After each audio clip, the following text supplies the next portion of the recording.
Si j'avais 10 à 12 kilos à perdre aujourd'hui, crois-moi, je ne perdrais pas une seule seconde avec des méthodes miracles. Pas de régime, pas de détox, pas de pilule. Non, je me concentrerai sur 6 habitudes simples qui ont réellement le pouvoir de tout changer sur le long terme. Et crois-moi, la numéro 5, on la sous-estime souvent, mais c'est une des plus importantes. Si on ne s'est jamais rencontrés, moi c'est Daph et avec Flo, ça fait maintenant plus de 4 ans qu'on accompagne des femmes qui ont déjà tout essayé pour perdre du poids, que ce soit des régimes extrêmes, du cardio à outrance, des pilules, etc.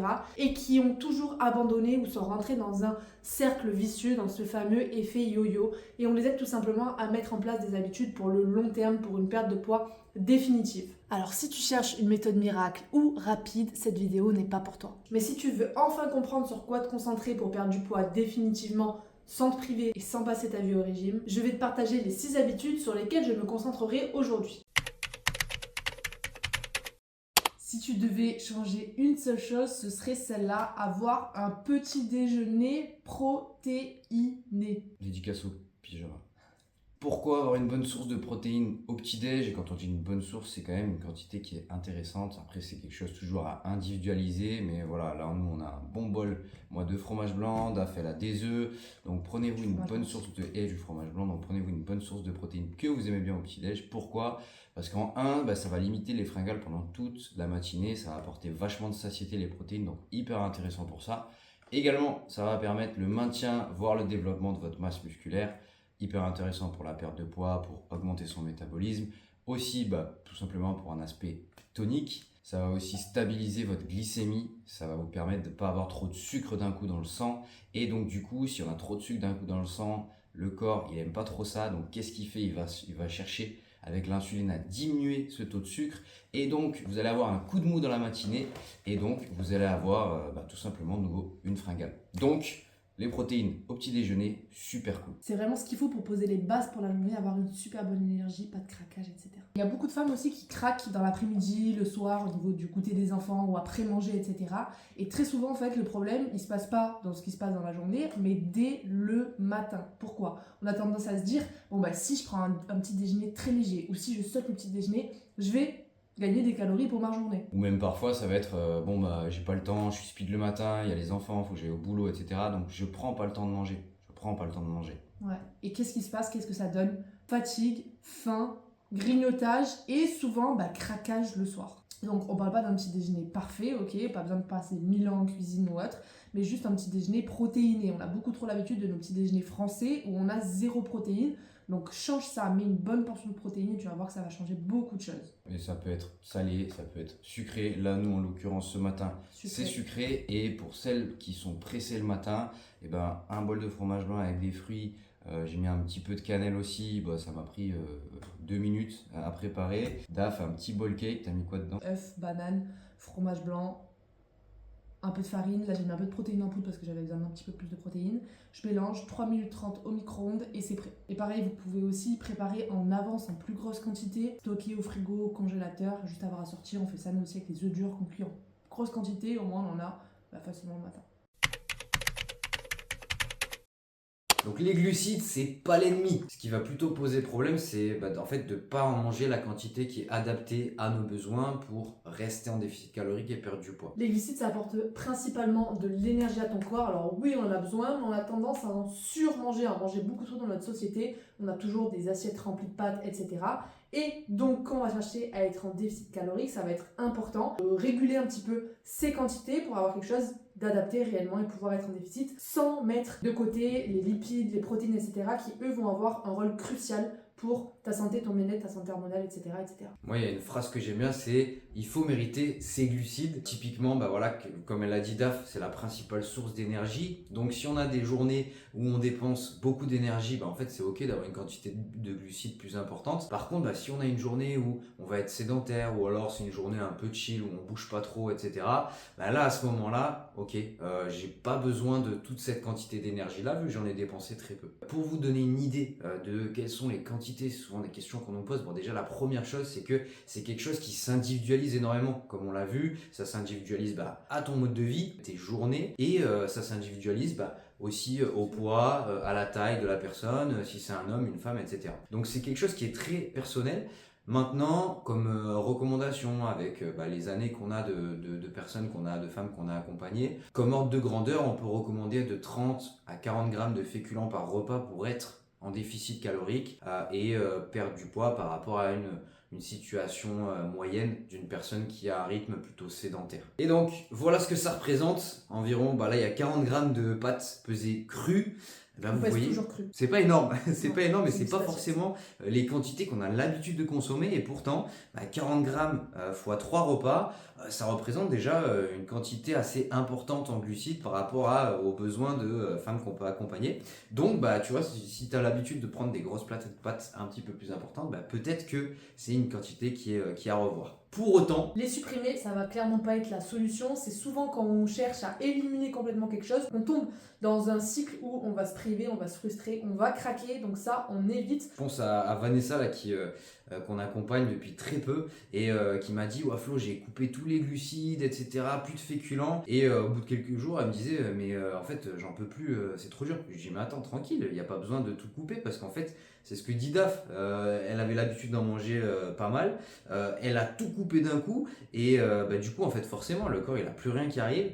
Et donc du coup, il dit alerte générale, qu'est-ce qui se passe? J'aime pas ça du tout. Frustration, et donc elle avait envie de se jeter sur tout ce qui bouge. Alors qu'en plus, il n'y a pas besoin de tout supprimer du tout, et il faut même pas tout supprimer du tout, parce que comme l'a dit Daph, c'est une source d'énergie, et vous comprenez bien que si on n'a plus d'énergie, en fait dans nos journées, on bouge moins, donc on se dépense moins, et donc vu qu'on se dépense moins, on brûle moins aussi de calories. Donc il y a un juste milieu à trouver. Il faut quand même conserver des glucides dans votre alimentation, c'est essentiel. Petit aparté, les fruits font partie aussi de la catégorie des glucides. Donc parfois on mange pas forcément de féculents, on a des fruits, donc on n'est pas dans le zéro glucide à ce moment-là. Très bonne remarque.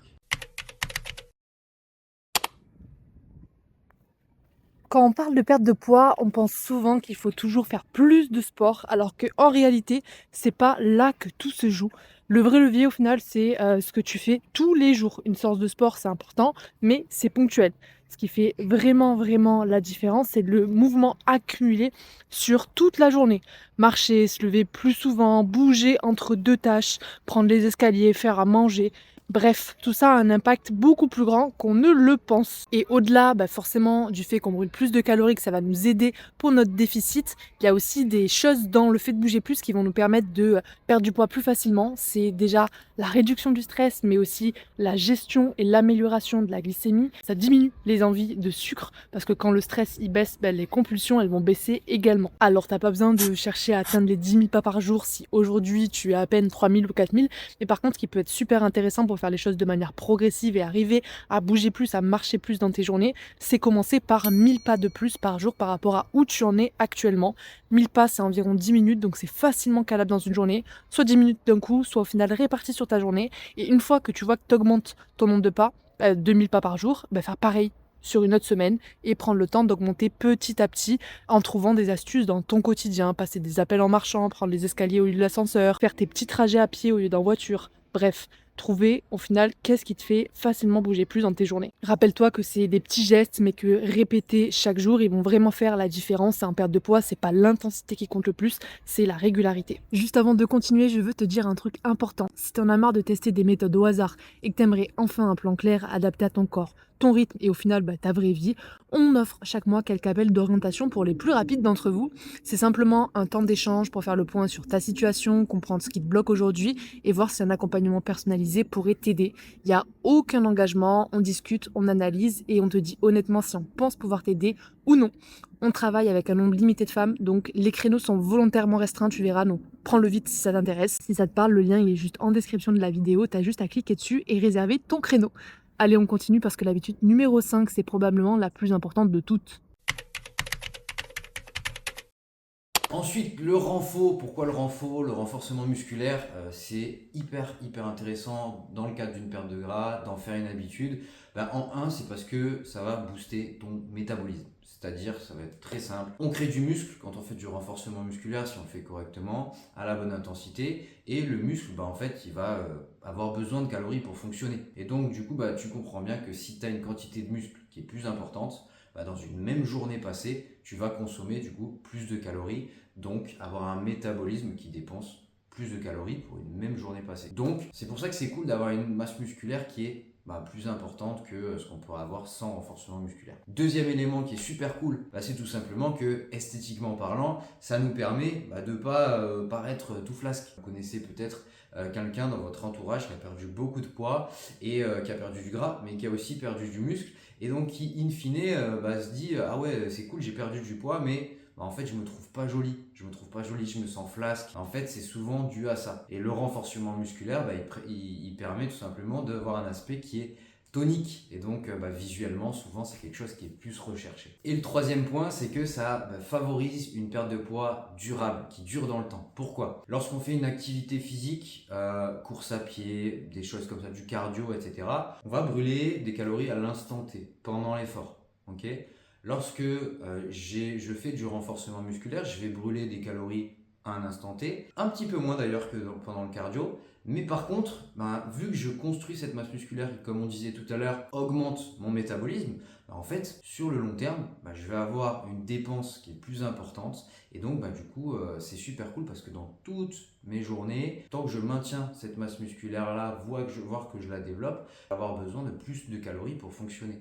Et donc, c'est beaucoup plus facile à tenir. Vous imaginez bien que si vous avez une masse musculaire qui est un peu plus importante, que du coup, pour subvenir à vos besoins en termes de calories, vous avez un besoin qui est plus important, vous pouvez manger davantage dans vos journées et donc du coup vous faire entre guillemets plus plaisir, avoir des repas qui sont plus conséquents, et donc à maintenir votre alimentation, c'est beaucoup plus simple. Je termine avec une chose, c'est que du coup aussi, vu qu'on a un besoin qui est plus important, un écart a moins d'impact que si on a un besoin qui est très très faible. Si par exemple j'ai besoin de 1800 calories pour fonctionner dans mon quotidien et que j'ai un écart qui fait 500 calories, ça fait plus du quart. Si jamais j'ai un besoin qui a 3000 calories et que j'ai un écart qui fait 500 calories, et là on n'est plus du tout sur la même proportion, et donc un écart est beaucoup plus facilement gommé pour quelqu'un qui a un besoin important. C'est pour ça que peut-être vous avez dans vos entourages des personnes qui peuvent se permettre beaucoup d'écarts parce qu'en fait ils ont un métabolisme qui est plus important, et là, avoir une bonne masse musculaire, ça y participe. Et je te vois venir, non, tu ne risques pas de devenir trop musclé. Clairement, prendre du muscle, ça prend du temps, ça demande un entraînement spécifique, ça demande une alimentation spécifique, ça demande une grosse intensité. Et en plus, on est des femmes, on n'a pas les hormones masculines qui font prendre, et encore, il faut encore une fois avoir un bon entraînement, une bonne alimentation, etc. adaptée. On n'a pas les hormones masculines qui nous feront prendre beaucoup de muscles. Ouais.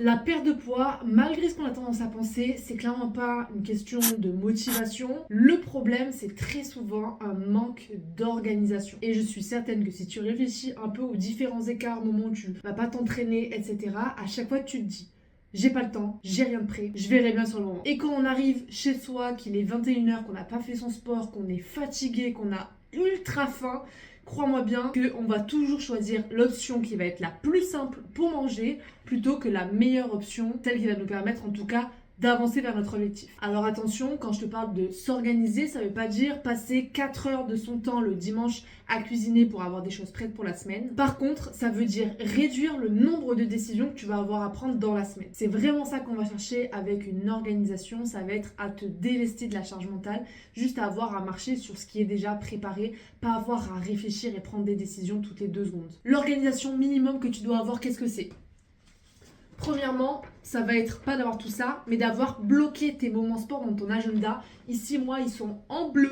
Je les ai bloqués, c'est un moment prioritaire pour moi. Et si tu veux arrêter de te demander tous les jours est-ce que je vais faire une séance, qu'est-ce que je vais faire, etc., planifie tout et programme-les comme un rendez-vous avec le médecin. C'est des non négociables. Et deuxième chose à planifier, ça va être tes repas de la semaine. Je te dis pas de faire un emploi du temps chiadé comme pas possible et d'avoir des recettes qui prennent 1 heure, pas du tout, mais en fait savoir à peu près quel jour, qu'est-ce que tu vas manger, histoire déjà de t'enlever de la charge d'esprit, pouvoir suivre tout simplement ce dont tu vas avoir besoin pour être en déficit et perdre du gras, et surtout arrêter d'avoir à choisir, à réfléchir au dernier moment. Ce que je ferai, c'est prévoir un temps cuisine où je vais cuisiner en grosse quantité des bons repas qui vont me faire plaisir, qui sont adaptés forcément pour mon objectif, et ensuite me faire une liste de repas super simple, prêt en 2 minutes top chrono, pour pas y passer trop de temps. Si jamais tu veux en savoir un petit peu plus sur l'organisation et comment moi je m'organise, notamment quand j'ai des grosses semaines, n'hésite pas à aller regarder la vidéo qui va s'afficher très certainement ici ou ici. Et troisième chose au niveau de l'organisation, ça va être d'avoir des repas secours,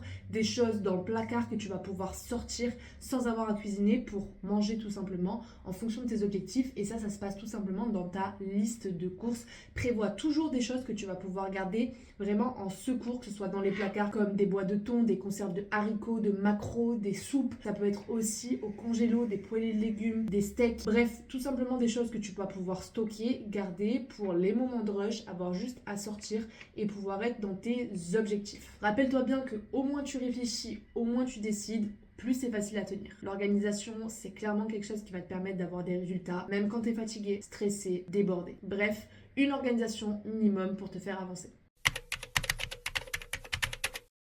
Et la 6e habitude qui est peut-être la plus sous-estimée et qui malheureusement est moins en moins présente, c'est tout simplement le fait de manger en pleine conscience. Pourquoi ? Parce qu'en fait, lorsque on ne va pas justement manger en pleine conscience, parce qu'on est sur le téléphone, parce qu'on regarde la télé, parce que on est stressé aussi parfois. Je pense que ça vous est toutes déjà arrivé. Je suis en train de manger et puis finalement en fait j'ai terminé mon assiette et je me rends même pas compte de ce que j'ai mangé vraiment. Et la problématique avec ça c'est quoi ? C'est qu'en fait notre cerveau il imprime pas vraiment qu'on a mangé cette assiette-là. Et donc, tu peux avoir des symptômes de faim qui arrivent rapidement après. Tu peux aussi, même sur le coup, manger plus que de raison parce que en fait, tu te rends pas compte et t'écoutes pas tes signaux de satiété. Et tout simplement, tu prends pas de plaisir à manger ton plat alors que c'est hyper important de prendre du plaisir. Donc, tu vas aller le chercher à un autre moment sur d'autres aliments. Et figure-toi qu'il y a même des études qui ont montré que lorsqu'on mange pas en conscience, on peut manger jusqu'à 10 à 25% d'apport en plus que ce qu'on aurait fait en conscience. Ça paraît peut-être pas le plus incroyable, 10-25%, mais en fait, dis-toi que ça, répété sur